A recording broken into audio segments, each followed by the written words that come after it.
ማጠንጠኛው ብሔራዊ ጥቅማችንን እንዴት እናስፋ፣ የህዝባችንን የሀገራችንን ተጠቃሚነት እንዴት እናጉላው፣ ይህን ደግሞ በተመለከተ ሁላችንም የየድርሻችን እንዴት እንወጣ የሚል ነው። ማናችንም በተሰማራንበት መስክ የሌላችን ተቀጥላ አይደለንም። ሁላችንም ግን አጋሮች ነን።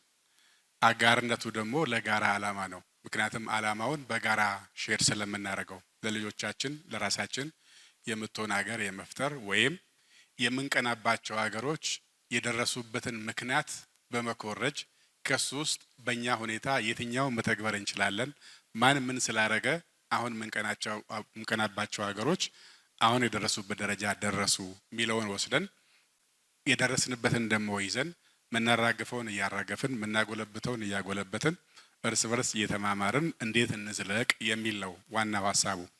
ስለዚህ መሰረቱ ብሔራዊ ጥቅም የሚለው ይሆናል። ብሔራዊ ጥቅም የሚባለው ነገር የሆነ የፓርቲ የሆነ ወቅት ያለ መንግስት ቅቡልነትን ማጉላት ብቻ አይደለም። ሁሉም መንግስታት በየወቅቱ ቅቡል መሆን አለባቸው። ሁሉም መንግስታት ቅቡል በሆነ ስርዓትም መቀየር አለባቸው። የሁሉም መንግስታት ኢፈርት ተደምሮ ከስተቱም ተምረን ከውጤቱም ደምረን ነው ወደ ላይ ከፍ የምንለውና በዚህ ረገድ ብሔራዊ ጥቅም የሚባለው ነገር የሁላችንም ጥቅም ማለት እንደሆነ መውሰድ ነው አንዱ። ሁለተኛው በሶስት ነገሮች ነው ለማየት ሞክረው። ብሔራዊ ጥቅም የሚባለው አገሮች ሰርቫይቭ ለማድረግ what a country needs to survive, to grow, to stay strong እነዚህ ናቸው። መኖር ነው ህልውና። የህልውና ጥያቄዎች የሚባሉት ነገሮች ምንድናቸው የሚለው ላይ ከተግባባን ህልውና ማለት ግዑዙ ወንዝና ተራራው ሳይሆን እኛ ስለሆነ ተደምረን የኛ የተደመረ ህልውና እንዴት ነው የሚሰፋው የሚል ነው። የኛን የተደመረ ህልውና የጋራ ህልውናችንን ለማጉላት አገር በአጠቃላይ የምትሰራው ውጭ ሀገር እንኑር፣ ሀብታም እንሁን፣ ደሃ እንሁን፣ ባለስልጣን እንሁን፣ ተራ ዜጋ እንሁን ተደምሮ ስለሆነ ጥቅማችን በሄንበትም በዓለም ጫፍ ብንደርስም የሚከተለን ስለሆነ ትርፋቱም ይከተለናል፣ ዳፋውም ይከተለናል። አገር ስትናቅ የዚች ሀገር ሰው መባላችን አይቀርም። በሆነ ጉዳይ ስትታወቅ ስትከበር ደግሞ ከኛ ጎን ሰው መቆም፣ ከኛ አስተያየት መቀበል፣ ከኛ ጋራ ማውራት ዓለም የሚፈልግበት ደረጃ ላይ ይደርሳል። የትም ሆነን ለሀገራችን የጋራ ቅቡልነት የምንሰራው ስራ ራሳችን ላይ የምናደርገው ኢንቨስትመንት ነው በሚል ነው መወሰድ ያለበት። ሰርቫይቫል አንደኛው ነው የብሔራዊ ጥቅም ተብሎ የሚወሰደው። ሌላው እድገት ነው፣ ግሮውዝ ነው፣ ዴቨሎፕመንት ነው፣ ኮሌክቲቭ ፕሮስፐሪቲ ነው የሚሆነው። የሁሉም ሰው ያዋጣት ተደምራ ነው የጋራ እድገት የምታመጣው። በእሳቤም በቴክኖሎጂም በሚሊተሪ አቅምም በዲፕሎማሲ ፕሮሰስ ይሁን በሁሉም ሲደመር ነው አጠቃላይ ያደገን ሄደን ለሌላው ቪዚብል እንድንሆን እንድንታይ እንድንጠነክር በደንብ በልካችን እንድንወሰድ የሚያደርገን ማለት ነው። ሌላው ጠንካራ ሆኖ መዝለቅ ነው። ጠንካራ ሆኖ ለመዝለቅ ምን ያስፈልገናል የሚለው ነው። ጠንካራ ሆነን ለመዝለቅ የምንሰራው ስራ በአንድ ወቅት በዛች ስፔሲፊክ ሰዓት የሚመራ መንግስትን ማገዝ ሊሆን ይችላል። እንደ መንግስት ያ መንግስት ኮንትራት ስላለው ለጋራ ጥቅም እንስራ ሲባል በአንድ ወቅት ያለውን መንግስት ማንቆለጳጳስ አድርጎ የመውሰድ ችግር አለ። በአንድ ወቅት ያለን መንግስት ማንቆለጳጳስ ማለት ደግሞ በአንድ ወቅት ያለን ፓርቲ ብቻ የሱ ተለጣፊ መሆን አድርጎ የመውሰድ ስህተት አለ። ያንን ፓርቲ ራሱን ለማረም ያንን መንግስት ለማረም የምንሄድበት ርቀት ያ መንግስት እንዲጠነከር ያግዘዋል። በድምሩ ማህበረሰብ እየተማረ ይሄዳል። ያንን ትምህርት እያጎላን ስንሄድ ነው ኮሌክቲቭ ዊዝደም፣ ኮሌክቲቭ ኤክሰለንስ፣ ኮሌክቲቭ ፕሮግረስ ሊኖረን የሚችለውና ስለዚህ አገሮች የመሰረታዊ በሶስት የሚጠቀለሉ to survive, to grow, to stay strong ለመኖር ለመዝለቅ ህልውና ለማረጋገጥ ለማደግ ለመበልጸግ እና ጠንካራ ሆኖ ለመዝለቅ የሚሰሩ ስራ ተደምሮ ነው ብሔራዊ ጥቅም ተብሎ የሚወሰደው። ለዚህ መስራት በወቅቱ ካለ መንግስት ይሁን ካለፈ መንግስት የሚቀዳ ነገር ያለ በሙሉ ደምረን መሄድ የጋራ ጥቅማችን የማረጋገጥ አካል ብለን መውሰድ እንችላለን። እንግዲህ ብዙዎቹ አካላት የሚስማሙባቸው ወደ 9 አካባቢ መሄዱ የብሔራዊ ጥቅም ተብሎ የሚወሰዱ አሉ። ሰርቫይቫል ካልነው ጋራ የሚሄደው ሴኩሪቲ ነው አንዱ። the most fundamental element ብሎ የሚወስዱት የፕሮቴክሽን ነው። ፕሮቴክሽን የአንድን ሀገር ሰርቫይቫሏ የሚመነጨው ከውስጥም ከውጭም ካለ ስጋት ጋር የሚያዝ ይሆናል። ፕሮቴክሽን ስንል ግን ከውጭ ከሚመጣ ስጋት አገርን መታደግ ይሆናል ማለት ነው። ከውጭ የሚመጣው ስጋት አንዱ ጦርነት ነው ሊሆን የሚችለው፣ ቀጥታ ጦርነት ኢንቬዥን። አገር እንዳትሳሳ፣ አገር እንዳትዳከም፣ አገር ሸብረክ እንዳትል ሌሎች አጎንብሰው እንዳያዋት፣ ሌሎች ለመድፈር እንዳይበረታቱ ማድረግ የሚቻለው አንደኛ ከውስጥ አንድነት ማጠናከር ነው። ሁለተኛው በጋራ ዓላማ ላይ አንድ ላይ መቆም ነው። ሶስተኛው ከውስጥ ያደጉ ኪስን ማደለብ፣ ቤትን ማሞቅ ነው። ቤቱ ሲሞቅ አጎንብሶ የሚያየው የለም። ሰብሰብ ብሎ የቆመ ቤተሰብ በቀላሉ ጎንተል ላድርገው የሚል የለም። ስለዚህ አገር በዛ ደረጃ እንዳትነካ ማድረግ ኮሌክቲቭ ኢንተረስት ይሆናል። ብሔራዊ ጥቅም ተብሎ ይሄዳል ነው። ኢንቬዥን ወረራ እንዳያጋጥማት መከላከል፣ ለዚህም ይሁን ቀዳዳ መዝጋት ማለት ነው። የመጀመሪያው ነገር እሱ ነው ሰርቫይቫል ስንል። ሌላው የውስጣዊ አንድነትን ከሚቦረብሩ ነገሮች መታደግ። ቲሚድ ነው የኛ ዲፕሎማሲ። ጠላትን በስሙ አይፈርጅም፣ ወዳጅንም አጠይሞ ነው የሚያልፈው። ለምሳሌ ኢትዮጵያ ውስጥ ታሪካዊ ጠላቶቻችን እንላለን ብዙ ጊዜ። ዲፕሎማቱም ይላል፣ ፖለቲከኛውም ይላል። ማን ናቸው? ስንት ናቸው? ልክ ኢትዮጵያ በጠላት የተከበበች የሚያስመስል ብቻችንን ተነጥለን የቆምን የሚያስመስል ኤሌመንት አለው። እንደምንለው አይናፋር ስለሆንን ነው። ሌሎች ሀገሮች የብሔራዊ ጥቅማችን ጠላት ስትራቴጂክ ኢነሚ ስትራቴጂክ ትሬት ብለው ፈርጀው ይሄዳሉ። እንዲህ የተፈረጀ ሀገር ጋዜጠኛውን፣ አስተማሪውን፣ ቄሱን፣ ሼኩን በጋራ ነው የምትረባረበው። ፈንድ እያረጉ እያስታጠቁ እያገዙ በዓለም ዞረው ገንዘብ እንዳናገኝ ሲያድሙ፣ በእያንዳንዱ የተሻለ ቦታ እንዳንወከል ሲያረጉ፣ ከስር እያንዳንዱን አማጺ አደራጅተው ሲሄዱ 4 ኪሎ የገባ ሰው ጠላት ነው። ለምን? 4 ኪሎ የገባ መንግስት ሁሌም ቢዚ መሆን አለበት። ሁሌም በእግሩ ማይቆም መሆን አለበት። እንደሱ ከሆነ ራሱን ለማጠንከር ጊዜ አይኖረው። ልክ የውሃችንን ፖለቲካ ወሰዱት። አሁን ጥሩ ሰዎችም እየተግባቡበት የመጡት አለ። ውሃ በግብጽ ህይወት ነው አይደል? የሁሉም ነገር መነሻ ውሃ ነው። ትራንስፖርቱም፣ ጽዳቱም፣ እድገቱም ውሃ ነው። ኢትዮጵያ ውስጥ ግን ስለ ውሃ እንዴት ነው የተማርነው? ውሃ የሰይጣን የጂኒ መፈንጫ ነው አይደለ? ብቻችሁን ወደ ወንዝ አትውረዱ ነው የምንባለው። ብቻችሁን ወደ ወንዝ አትውረዱ ማለት ከውሃ ራቁ ነው። ከውሃ ርቀን ስንት ዓመት ኖርን? እኛ ከውሃ በራቀን ቁጥር ለሁሉም ሀገር ከላይ የመጣ ከታች የመጣ የምንሰጥ ሰዎች ብርቱካን ከግብጽ የምናስገባ ሀገር ሆነን ቆየን። በዚህ የሚኮራ ኢትዮጵያዊ ያለ? ይሄስ የማያሸማቀው ኢትዮጵያዊ ያለ? አንዱ የውስጥ ኢንስቴቢሊቲ ለማምጣት ውስጣችን እንዳይረጋጋ ለማድረግ በቋሚነት የሚሰሩ ሀገራት ይሄን ኮሌክቲቭ ኢንተረስት እንዳናዳብረው እንዳንጎለብት የሚሰሩ ሀገራት ናቸው። ታሪካዊ ጠላት የሚባል በደርዘን የሚቆጠር በጣት የሚቆጠርም የለንም። አንድ ሀገር ነው ያለው። ከዛ በዛ ዙሪያ የሚላላክ ነው። ጋዜጠኛ ደግሞ ኢንላይተንድ የሆኑ ሰዎች አንዱ ስብስብ ነው አይደል? ኢንላይተንድ የሆነ ሰው የበራለት ሰው ላልታየው ሰው ማሳየት ነው ስራው። ጭላንጭል የታየውን ሰው ማደብዘዝ አይደለም የሚሆነው። ጋዜጠኛ የበራለት ሰው ኢንላይተንድ የሆኑ ሰዎች ከሆኑ ታይቶት የሚያሳይ ከሆነ ሰውን ወደ ጋራ ጥቅሙ ወደ ተሻለ ከፍታው ለመውሰድ መስራት አለበት ነው። ይሄን ሲሰራ ግን እንቅፋት የለበትም ማለት አይደለም። እንቅፋት አለበት። ከመንግስት ስርዓቱ ውስጥ ካሉ ሰዎች አገራችን ከደረሰችበት የዲሞክራሲ ደረጃ አንፃር እንቅፋት አለበት። ዝምታ ወርቅ ነው፣ በለፈለፉ በአፍ ይጠፉ እያተባለ ደግሞ ስለኖርክ ችግር ተፈጥሮ ችግሩን በልኩ ካልገለጽከው ሌላ ሰው አዛብቶ ይገልጸዋል። ከዛ ከኋላ ተከትለህ ዲፌን ለማድረግ ትሄዳለህ። ስለዚህ ችግር ሲያጋጥም በልኩና ወዲያው መግለጽ፣ ተጨማሪ መረጃ ሲመጣ አብዴት ማድረግ። ይህን አለማድረግ ለእናንተ ፈተና ይሆናል። ሁለተኛው አንድ ግለሰብ በግሉ አጥፍቶ ሲያበቃ አያገሌን አጥፍቷል ካላችሁ ጸረ መንግስት ነው ብሎ ሊፈርጃችሁ ይችላል። ባገኘው ኮኔክሽን ሊያሸማቃችሁ ይችላል። ይሄም እንቅፋት ነው። ግን ይሄን የምንወስደው በምንድን ነው? ህይወቱን ሰጥቶ ልጆቹን ጥሎ ያገባ ከሆነ ትዳሩን አራዝሞ ያላገባ ከሆነ አንድ ህይወቱን ለመስጠት በረሃ የገባውን ወታደር እዩት። ከሱ በላይ እንቅፋት የሚገጥመው ሳለ በዚህ ሀገር ላይ በማንም ሀገር ላይ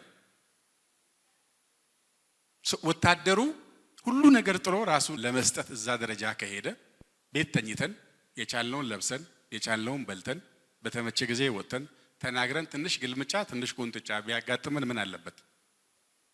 ከዛ ሁሉም ሰው በዚህ ልክ ቢገፋስ? ፈተናውም እየቀለለ ይመጣል። ሌላውም እየተማረ ይሄዳል። መንግስትም ራሱን እያረመ ይሄዳል። ባህላችንም እየጎለበተ ይሄዳል። በዚህ ምክንያት የጋራ ጥቅማችንን ከፍ ለማድረግ አስችለን እንሄዳለን። ችግር ሲያጋጥም በልኩና ወዲያው መግለጽ፣ ተጨማሪ መረጃ ሲመጣ አፕዴት ማድረግ። ይህን አለማድረግ ለእናንተ ፈተና ይሆናል። ግጭት ሲፈጠር እንዴት ነው ምን መልሰው?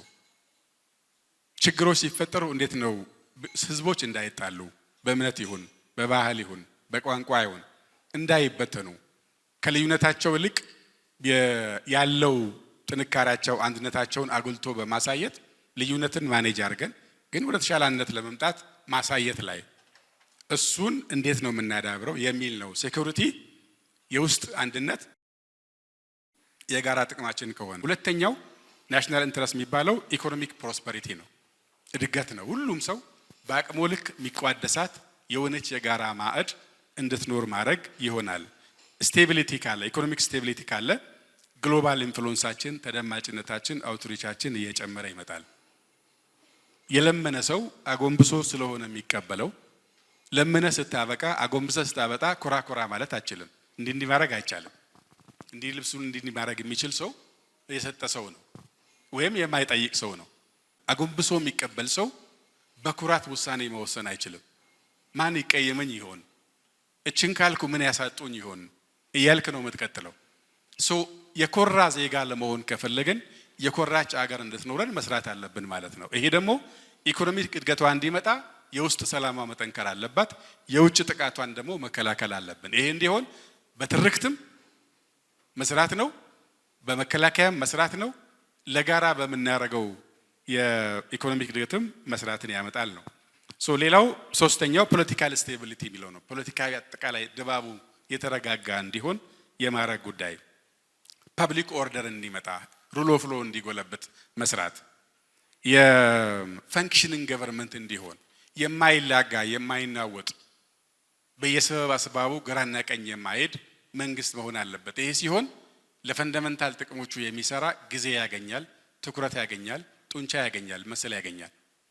ይሄ ካልሆነ በራሱ ጣጣ ላይ የተወጠረ መንግስት ነው የሚሆነው። ለጋራ ጥቅማችን ዘላቂውን ነገር መስራት የሚችልበት እድል አያገኝም ማለት ነው። ለምሳሌ አሁን ብዙ ብሔራዊ ጥቅሞቻችንን ብለን በተለይ አሁን ያለው መንግስት ያለ ሀፍረት፣ ያለ መሸማቀቅ፣ ያለ ዩፌሚዝም ይሄ ማጠየሚያ ነገር ሳይኖረው ብሔራዊ ኢንተረስት አለው። ለምሳሌ የባህር በር አንዳንዶች ባይኮርኩሩ ይሉታል። በተራዘመ ጊዜም በንግግር አማራጮች በማየት ተወዳጅነትን በመጨመር ከኛ ጋር መጣላት ሳይሆን ከኛ ጋር አብሮ መሰለፍ ትርፍ እንደሚያስገኝ በማሳየት ላይ የተመሰረተ ነገር ሰርተን ልናገኘው እንችላለን የሚል አማራጭ ያለው አለ። ሌላው ደግሞ የፈለገው ምን በላው ቀርቶብን አናቱን ብለን ጥቅማችን በእጃችን ዛሬው እናስገባ ለምን ግማሻችን እናልቅ የሚል አለ። ሁለቱም ስለ ኢንተረስት ነው የሚያወሩት አይደለ? ሁለቱም ኢትዮጵያ ይገባታል፣ ግን እንዴት አድርገን እንድረስ በሚል ይለያያሉ። ይሄ ዲፈረንስ በዚህ ደረጃ ላይ ልዩነት መኖር በብሔራዊ ጥቅም ላይ መቀለድ አይደለም። ያ ብሔራዊ ጥቅም እንዴት ዘላቂ በሆነ መንገድ እና ብዙ ጠባሳ ሳያስከትል ብዙ መቧጨር ሳያስከትል እናሳካዋለን የሚል ይሆናል። ይሄ አያስፈልጋትም ብሎ የሚያብር ደግሞ ለዚህ ይሄን ለማስገኘት የምታደርገውን ጡንቻዋን ማዛል ላይ ጅማቶቿን መቁረጥ ላይ የሚሰማራ ኢትዮጵያዊ ትጥቅ በማንሳትም ይሁን ትርክትን በማዛባት ጠላት በማበረታታትም ይሁን የወገን ሞራልን በመንካት ላይ የሚሄድ ሲሆን የጋራ ጥቅም የሚባለው ነገር ላይ ጉዳት ያስከትላል። ፈንክሽኒንግ ገቨርንመንት እንዳይኖረን የሚያደርጉ ነገሮችን መከላከል አንዱ ለብሔራዊ ጥቅማችን መስራት ይሆናል ማለት ነው። ህግ እንዲከበር፣ መረጋጋት እንዲመጣ፣ መደማመጥ እንዲኖር መስራት ይሆናል ማለት ነው። ሁላችንም ተረጋግተን የምንኖርባት ልጆቻችን ወጥተው ተመልሰው መምጣት የሚናፍቋት ሀገር እንድትሆን መስራት ማለት ነው። ይሄ ማለት ደግሞ ልዩነት አለመኖር ማለት አይደለም። ልዩነት ይኖራል። እሱን ልዩነት አንድነቱን በማይፈታ በማይበጣጥሰው መንገድ እንዴት ይፈታ የሚለውን የማመላከት ስራ የጋዜጠኛው ስራ ይሆናል ማለት ነው። ፖለቲካል ስቴቢሊቲ ኮራፕሽንን መከላከልን ይጨምራል። ኮራፕሽንን ካልተከላከልን የተመረተው ይበላል፣ ትሩፋቱ ይነቅዛል። የነቀዘ ቤት አይቆምም፣ በቀላሉ ይገፋል። ቤት እንዳይነቅዝ ሙስናን መከላከልም የሚዲያ ስራ ይሆናል። ሙስናን ስንከላከል የምናጋልጠው ሚኒስትር፣ የምናጋልጠው ኦፊሰር፣ የምናጋልጠው ባለሙያ ይኖራል። እሱን ስናጋለጥ እንዴት እናደርጋለን ነው። አሁን አንግሉን ነው ማሳየት። ለምሳሌ የሆነ ግለሰብ ሲያጠፋ ይሄ መንግስት እኮ ዋጋ የለውም፣ ይሄ መንግስት ካልጠፋ እቺ ሀገር ሰላም አታገኝም ማለትና ይሄ መንግስት ይሄ ጸረ ሙስና ፖሊሲ ያለው፣ ይሄ መንግስት ይሄ ልማት ፖሊሲ ያለው፣ ይሄ መንግስት ይሄ የብሔራዊ ጥቅም አጀንዳ አለው። ነገር ግን እዚህ ተቋም ውስጥ ይሄ ችግር ስለሚፈጠር ከዚህ ብሔራዊ ጥቅማችን ያሰናክለናል ሲሆን ጤናማ ትግል ይሆናል። የሆነ ግለሰብ ስላጠፋ ዘሆል ቤቱን የሚያነድ ኢንሳይትመንት መፍጠር ግን ከብሔራዊ ጥቅም በተጻራሪ መስራት ይሆናል ማለት ነው። ፋክቱ አንድ ነው። ኮራፕሽን አለ። መንገዱ ኮራፕሽን መታገል ነው። መጠቅለያው ግን ምን ይሆናል? መጠቅለያው አገርን ሴቭ በማድረግ ያችን የተበላሸችዋን ቦታ ማረም እንዲቻል መቁረጥ ከተቻለ መቁረጥ፣ መጥረግ ሳኒታይዝ ማድረግ የሚያስፈልግ ከሆነ ሳኒታይዝ ለማድረግ በሚያስችል አንገል መታገል ለብሔራዊ ጥቅም መስራት ይሆናል ማለት ነው። የመርማሪ ጋዜጠኝነት የሚባለው ለዛ ነው የሚያስፈልገው። ይሄ የመንግስት ሚዲያ ፐብሊክ ሚዲያዎችን መስራት አለባቸው፣ ፕራይቬቱ መስራት አለበት። ይህን በመስራት አገርን ማጽናት እንችላለን። አራተኛው ሶቨርኒቲ ነው። ብሔራዊ ጥቅም ሲባል ሉዓላዊነት። ሉዓላዊነት የሚባለው የግዛት አንድነትን የመጠበቅ ያንን ግዛት የመቆጣጠር አቅም ማለት ነው። ሌላ ሰው እንደፈለገ ገብቶ ማይወጣበት ካልፈቀድክ ማይገባ አይነት አቅም ማዳበር ማለት ነው። ሁለተኛው ግን የመወሰን ስልጣን ማለት ነው። ግዛትህ ላይ እንደፈለግ ተንሰራፍተህ ግን የመወሰን ስልጣን ከሌለህ በአገርህ ፖሊሲ ላይ በአገርህ ጥቅም ላይ የመወሰን አቅም ያለው መንግስት ካልሆነ ሶቨሬን አይደለም። ያ አገር የመወሰን ስልጣን እንዲኖራት ለኔ ይጠቅመኛል ያለችውን ፖሊሲ በማንኛውም ሰዓት ወስና መተግበር የምችልበት ድፍረት ደፍራ ወስናም ሰርቫይቭ ማድረግ መቋቋም እንድትችል ማድረግ የሚመነጨው ከምንድን ነው?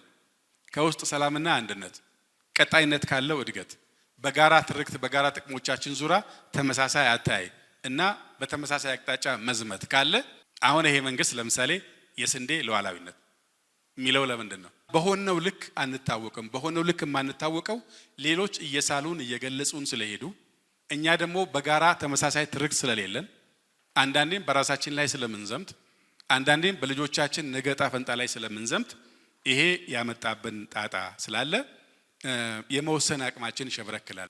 በቻልነው ልክ ከውጭ የምታመጣውን መቀነስ፣ ወደ ውጭ የምትሸጠውን ማብዛት የመወሰን ስልጣንህና ጉልበትህን ይጨምራል። ስለዚህ አገር ውስጥ እድገት እንዲመጣ መስራት፣ አገር ውስጥ ኮራፕሽን እንዲቀንስ ማድረግ፣ አገር ውስጥ ጦርነት እንዲጠፋ ማድረግ፣ አገር ውስጥ ግጭት ሲቀሰቀስ ወደ ሰላም ለመምጣት ጥረት ማድረግ፣ የውጭ ኃይሎች ጣልቃ የሚገቡ በገንዘብ እያደራጁ ሰው የሚቀሰቅሱብን ሀገሮችን በጋራ መመከት መቻል ማለት የጋራ ሉዓላዊነት ያሳድግልናል ማለት ነው። ይሄ አሁን ያለው መንግስት ጋር አያያዝም። አሁን ያለው መንግስት ሀጅ ነው። የትላንትናው መንግስትም የትላንትና ወዲያው መንግስትም ሄዷል። ይሄም ይሄዳል። ከኛ መካከል የተደራጀ ሌላ መንግስት መጥቶ ይቀመጣል። እሱ የሚቀመጠው ግን የዛሬው መንግስት ባደረጀው ከፍታ ነው የሚሆነው። የዛሬውን ካወረድ ነው የምንጀምረው ከታች ይሆናል ማለት ነው። የዛሬውን ከፍ ካደረግነው አዲስ የሚመጣው ከከፍታ ጀምሮ ይቀጥላል ከጎደለበት ማለት ነው። ይህን መስራት የጋራ የመወሰን አቅም በፖሊሲዎቻችን ላይ ነፃነት መቀዳጀት የምንችለው በልተን ስናድር፣ ኪሳችን ሲሞላ፣ ምንሸጠው ሲበዛ፣ ምንገዛው ሲያንስ ነው። ለዚህ በጋራ መስራት እንዳንድ ወታደር መስራት ያቆማል። ሌላው ናሽናል ፓወር ስትሬንግዝ የምንለውን ነው። ሚሊተሪ አቅም፣ ኢኮኖሚክ አቅም፣ የዲፕሎማሲ አቅም፣ የቴክኖሎጂ አቅም እነዚህ ሲደመሩ ኮሌክቲቭ ኢንተረስት ይኖረናል። ስድስተኛው ካልቸራል አይደንቲቲ ነው። ማንነት፣ ባህል ከባህል ጋር የሚያያዝ ከራስ ማንነት ጋር የሚያያዝ ከበሬታ ስላለ ብንሰለጥንም እኛ የምንባል ነገር ሊኖረን ስለሚገባ ባህሎችን፣ እምነቶችን፣ ትራዲሽኖች፣ ልማዶችን እነዚህን ጠብቀን መኖር ማለት የኮሌክቲቭ ኮሄሽን የአብሮነታችን የመጣበቃችን አንዱ መነሻ ሆኖ ስለሚወሰድ ለዚህ መስራት ነው። ሌላው የዲፕሎማቲክ ነው። ቢልዲንግ አሊያንስስ። ለዚህ ነው አሁን ያለው መንግስት ፕራግማቲዝም የሚለው የአይዲዮሎጂ እስረኛ መሆን አያስፈልግም የሚልበት ምክንያት አይዲዮሎጂ ይቀየራል። ቢልድ ማድረግ ያለብህ የራስህን ምሰሶ መትከል ነው። ይሄ ምሰሶ የራሱ ዘንጎች ያሉት ይሆንና ከሁሉም ቦታ የሚገኝ ጥቅም ማምጣት ነው። መመዘኛ ምን ይሆናል? ለኢትዮጵያ አንድነት፣ ለኢትዮጵያ ሰላም፣ ለኢትዮጵያ ገጽታ፣ ለኢትዮጵያ ኢኮኖሚ፣ ለኢትዮጵያ ኢንቨስትመንት ይጠቅማል አይጠቅምም? ለዚህ ነው የምታዩት ከጣሊያን ይመጣል፣ ከፈረንሳይ ይመጣል፣ ከቻይና ይመጣል፣ ከእንግሊዝ ይመጣል፣ ከኢንዶኔዥያ ይመጣል፣ ከመካከለኛው ምስራቅ ይመጣል። የመካከለኛው ምስራቅ ድሮ በነበረን እይታ በከፍል ማይደረስ የኛ ሰፈር ያልሆነ ነው አይደል? የኛ ሰፈር ያልሆነ ብለን የተውነው ለምንድን ነው? የዚህ ሰፈር አካል ስለ አይደለን ነው። we are connected እኮ በጂኦግራፊ ብቻ ሳይሆን በብዙ ነገር። አሁን በችግር ጊዜ አብረህ መታት ስትቸገር ከጎን የሚቆም ሰው እያፈራ በሄድ ቁጥር ከምስራቅ ከምዕራብ ከሰሜን ከደቡብ ይሄ የዲፕሎማሲ አሊያንስ መፍጠር ወዳጅ ማብዛት ሁሉም አለን አይደለ? ከሁሉም የሚገኘው ነገር መውሰድ ነው። ከሁሉም ጋር መዛመድ ነው። ኢትዮጵያ የትም ቦታ መገኘት አለባት። ከሁሉ መጠቀም አለባት። የሆነ አንድ መልክ ያላት ይሄ ሞኖከለሪዝም የሚባል በሽታ አለ በባዮሎጂ በሕክምና። ሞኖከለሪዝም እጥረት ነው፣ ህመም ነው፣ ሲንድሮም መጥፎ ሲንድሮም ነው። መልታይ ከለር ነው ጤናማ ማለት። ቢጫን በቢጫ አረንጓዴን በአረንጓዴ ቀይን በአይን የሚያይ አይን ነው እንጂ ሞኖከለሪዝም ህመም ነው። አንድ ወዳጅ የለንም፣ አንድ ሰፈር የለንም፣ አንድ መልክ የለንም። አንድ ሀገር አንድ ኢንተረስት ግን ብዙ መልኮች ስላሉን እያንዳንዱ መልካችን ያንን መልክ ተከትሎ የሚመጣውን አቅም መሳብ መቻል አለበት። ይህን የሚያስችል ዲፕሎማሲ መከተል ነው። 8ኛው ሂውማን ዌልፌር ነው። ኳሊቲ ኦፍ ላይፍ የሙሉ ብልጽግና የምንለው የተሻለ የሰከነ የተረጋጋ ህይወት ያለው አገር፣ ጤና፣ ትምህርት፣ ይህንን ሂውማን ራይትስ የመሳሰሉት ላይ ፕሮሞት ማድረግ ነው። ጋዜጠኛ ይህን ከሰራ ለኢትዮጵያ ኢንተረስት እየሰራ ነው። የምንዘግበው ዘገባ የምንሰራው ዜና ከዚህ አንጻር ወዴት ይወድቃል የሚለውን መመዘኛ አሁን እንትሩን ነው የምናስቀምጥላችሁ እንጂ ኦሽን ነው ይሄ። ግን ሁል ጊዜም ማነጻጸሪያ ያለን ማለት ነው። ማነጻጸሪያ መነጽራችን ላይ አስቀምጠን ከወሰድን ከህሊናችን በወቅቱ ካለን እውቀት ካለን ክህሎት እና ኤንቫይሮንመንቱ በፈቀደው ልክ ለመስራት መሄድ ነው። 9ኛው ኤንቫይሮንመንት ነው ይላሉ። የሎንግ ተርም ሰርቫይቫላችን ኤንቫይሮንመንትን ፕሮቴክት ከማድረግ ይጀምራል።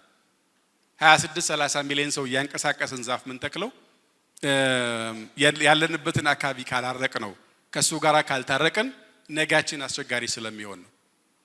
ኤንቫይሮንመንትን መጠበቅ ለዚህ የሚሰራው ላይ የጋራ አስተዋጽኦ ማበርከት የተሻለ ብሔራዊ ኢንተረስትን ይወስዳል ነው። ከዚህ አንጻር ጋዜጠኞች ወይም ሚዲያው እንደ ኢንፎርመር እንደ መረጃ ሰጪ እንደ ጠቋሚ አይን ከፋች ይወሰዳል። ሁለተኛው ገጽታው ዋችዶግ ምንለው ነው። አራተኛው መንግስት ብለን የምንወስደው የህዝብ ጠበቃ መሆን ነው። የህዝብ ጠበቃ ማለት የብሔራዊ ጥቅማችን ጠበቃ ነው። እሱ ማለት አሁን ያላቸው ነገሮችን አእምሮ ውስጥ ይዝና በዚህ ልክ ነው እየተቸ መሄድ የሚችለው ማለት ነው። የማንም ተለጣፊ አይሆንም፣ የማንም አገልጋይ አይሆንም። የኢትዮጵያ ብሔራዊ ጥቅም አገልጋይ ይሆናል ማለት ነው። የግል ይሁን የመንግስት ሚዲያ ዳዝማተር፣ በግሉ ይንቀሳቀስ በድርጅት ዳዝማተር፣ ግን ይሄ የጋራ ጥቅም የኛ ነው ብለን ከወሰን ነው ለዛ ጥቅም መቆም የጋራ ኃላፊነት ይሆናል ነው። ሌላው ሚዲያ ዩኒፋየር ነው። ልዩነቶችን አያባብስም፣ አያሳቅልም፣ አያቃጥልም፣ አያጋግልም። ልዩነቶቹን ዲፋይን ያደርግና መውጫ መንገዱን ያመላክታል። ያ መውጫ መንገድ ወደ እርቅ የሚያመራ አድርጎ ይወስዳል ማለት ነው። ፋክቶች አይደብቅም። ችግር ካለ ችግር አይደብቅም። የችግሩ መውጫ መንገድ ያመላክታል። ኢንላይትመንት የበራለት ማለት እኮ መንገድ የሚያሳይ ማለት ነው። ለራሱም አካል በራለት ወዴት ይወስዳል? ይሄ ነው ሌላኛው። ስለዚህ ከዚህ አንጻር የፐብሊክ ኦፒኒየን ሼፕ ያደርጋል። ኮንፍሊክት ሴኩሪቲ ሲመጣ ፕሮፐርሊ ማኔጅ ያደርጋል። ምርጫ ሲመጣ ከባያስ የጸዳ እንዲሆን ማድረግ ይችላል ማለት ነው። ከዚህ አንጻር ስወስደው ሚዲያን እንዴት ወሰድኩት? አንዱ መሞረጃ ነው፣ መውረድ ነው። ሚዲያ ሀሳብ ይሞረዳል፣ ይስላል፣ ሼፕ ያደርጋል። በአንድ በኩል መውረድ ናችሁ ማለት ነው፣ መሞረጃ ናችሁ። ራፍ ኤጅስ እየከረከማችሁ እያስተካከላችሁ የመሄድ አቅም አላችሁ፣ መሞረጃ ነው። ሁለተኛው መኮትኮቻ ነው። መኮትኮቻ ዘር ችግኝ እንዲለመልም ያደርጋል። መኮትኮቻ አረምን ለመንቀልም ይሰራል። የተዛቡ እሳቤዎቹን የመንቀል የተሻሉ ጥቅሞችን ፕሮሞት የማድረግ እንደ መኮትኮቻ ራሳችሁን መውሰድ ትችላላችሁ። ሌላው ማበጠሪያ ነው፣ ወንፊት ነው። ሁሉን ነገር አግበስብሶ አይጭንም። ይመዝናል፣ ያበጥራል፣ ይለያል። ለህዝብ የማይጠቅመውን በኩል ወደ ኋላ ወስዶ የተሻለውን ፕሮሞት ያደርጋል። አራተኛው ማዳበሪያ ነው፣ ፈርቲላይዘር ነው። ሚዲያ ሀሳብ ይዘራል፣ ሀሳብ ይረጫል። የተሻሉ ሀሳቦች፣ አግባቢ ሀሳቦች፣ እድገት የሚያመጡ መረጋጋት የሚያመጡ ሀሳቦችን ፕሮሞት ያደርጋል። ማዳበሪያ ግን ያው ዞሮ ዞሮ ለሁለቱም ይሰራል። መዶሻም ስትሆኑ አረሙን ትታችሁ ዘሩን ልትነቅሉበት ትችላላችሁ፣ በእጃችሁ ነው ያለው። ማበጠራም ሲሆን እንደ ነገሩ በስርዓቱ ካላዛችሁት ቆሻሻውንም ዘሩንም አንድ ላይ የሚያሳልፍ ይሆናል። የማዳበሪያም ሲሆን ማዳበሪያ እኩል ከበተነው እኮ አረሙንም ያኛውንም የሚነቅለው። የት ጋር ነው የምናስቀምጠው የእናንተን ሀሳብ እንደ ማዳበሪያ ከተወሰደ የሚል ከራስ ነው መጀመሪያ፣ ሁሌም ከራስ ነው መጀመሪያ ያለበት ቻሌንጅ። መጀመሪያ እውቀት፣ በቂ እውቀት አለኝ ወይ? ሁለተኛ ክህሎት፣ ለመማር ዝግጁ ነኝ ወይ? ለማዳበር በቀጥተኛው መንገድ። ሶስተኛው ከራስ ሚለው ከምትሰሩበት ተቋም። ሌላው ፈተና መርሳት የለባችሁ ድህነት ነው። አሁን ብዙ ሚዲያዎች በአንዳንድ ኤምባሲዎች ተጽዕኖ ስር ይወድቃሉ። ከሆነ ኤምባሲ ገንዘብ የሚቀበል ጋዜጠኛ፣ ከሆነ ኤምባሲ ሄዶ ፈንድ የሚደረግ ሚዲያ የኢትዮጵያን ኢንተረስት ለማሳካት ስላለው ቢል ቀልድ ነው የሚሆነው። ቢኮዝ ሁሉም ኤምባሲ የራሱን ሀገር ኢንተረስት ነው ለመስራት የሚሄደው። በንጆም እንደሚሰራ እናውቃለን፣ ኤምባሲም እንደሚሰራ እናውቃለን። እኛንን የዋሆቹ ከተመደብንም ሻይ ጠጥተን እንመለሳለን ሪሰፕሽን ውለን ነው እንጂ ሌሎቹ የእያንዳንዳችን ምንሰራውን ስራ ዘግበው አውቀው ነው የሚወስዱት። ቅኝት ይሰሩባል። ድህነት የሚያመጣብህ ጣጣ አለ። በእግርህ ለመቆም በመንግስት ብቻ አይደለም፣ በሚዲያው ብቻ አይደለም፣ በግለሰብ ጋዜጠኛ ፈተና ያመጣል። ይሄም አንድ ጫና አለባችሁ። ነፃ ሆናችሁ እንዳሰሩ የሚከለክላችኋል። አሁን አንዳንድ ሚዲያዎችን ስናስጠነቅቅ የመጀመሪያ የማን ሀገር መግለጫ ቀድሞ እንደሚወጣ እናውቃለን። ለምሳሌ የሆነ ኤንጂኦ በሆነ ምክንያት ማስጠንቀቅ ከጀመርን ቶሎ ብለው መጥተው ውጭ ጉዳይና የበጎ አድራጎት ድርጅቶችን ሄደው ቀድሞ የሚሄዱ የማን ሀገር ኤምባሲ እንደሆነ እናውቃለን። የሆነ ሚዲያ ላይ የሆነ ነገር ስትሉ ቀድሞ የሚሄደው ኤምባሲ ከፋይ ነው ማለት ነው። ስለዚህ ከራሳችን ድህነትም ከራሳችንም ክብርም ጋር የምንፋለመው ነገር ስላለ ከኛ ጋር የምናደርገው ትግልም የሰመረ መሆን አለበት። የውጭ ስርገት ሌላው ነው። እልፍ አላፍ ገንዘብ ይገባል፣ እልፍ አላፍ ትርክት ይገባል፣ ብዙ አሳይመንት ሰጠሃል። በቃ አሁን የሚጮሁ አንቂዎቻችን የዩቲዩበሩ ቲክቶከሩ ምናምኑ አንዳንዱ ጋር ምናምን ታዩት አለ፣ ሚዲያው አለ። ፓርቲ ያቋቋሙ በግብጽ ተከፍሎት እንደው ፈጣሪ ያሳያችሁ። ግብጽ ከፍላው ኢትዮጵያን ለመታደግ የሚችል ሰው ይኖራል? የዛሬ 1000 ዓመትም አልነበረም፣ የሚቀጥለው 1000 ዓመትም አይኖርም። የግብጽን ሻህ የጠጣ ቀን እሱ ሰው ኢትዮጵያን ክዷል። በዚህ ልክ ነው መፈረጃ ያለብን። ሚዲያዎች ይህንንም ፋይት ማድረግ አለባቸው። ኢትዮጵያ ወደ ክብሯ ከፍ እንዲል ከተፈለገ፣ ኮሌክቲቭ ጥቅሞቻችን እንዲመጡ ከተፈለገ እዛም ላይ መስራት አለብን ነው። አሁን ይሄ ስልጠና ብዙ አይነ ከፈተ ይመስለኛል። በተግባር ደግሞ የሚያጋጥማችሁ ፈተና እንዳለ የዘረዘርኩላችሁ የራስ ፈተና እንሻገር፣ የመንግስትና የማህበረሰቡ ግን አብረን እንታገለው። በዚህ ረገድ የሚገጥማችሁ ችግር ካለ አብረን ተጋግዘን ለመሻገር በእኛ በኩል የተሟላ ኮሚትመንት አለ። በግልም ካጋጠማችሁ እንደ ሚዲያም ካጋጠማችሁ በጋራ እንሻገረዋለን። ቤታችን ከሞቀ ለሁሉም የሆን ትሩፋት ይገኛል። አመሰግናለሁ።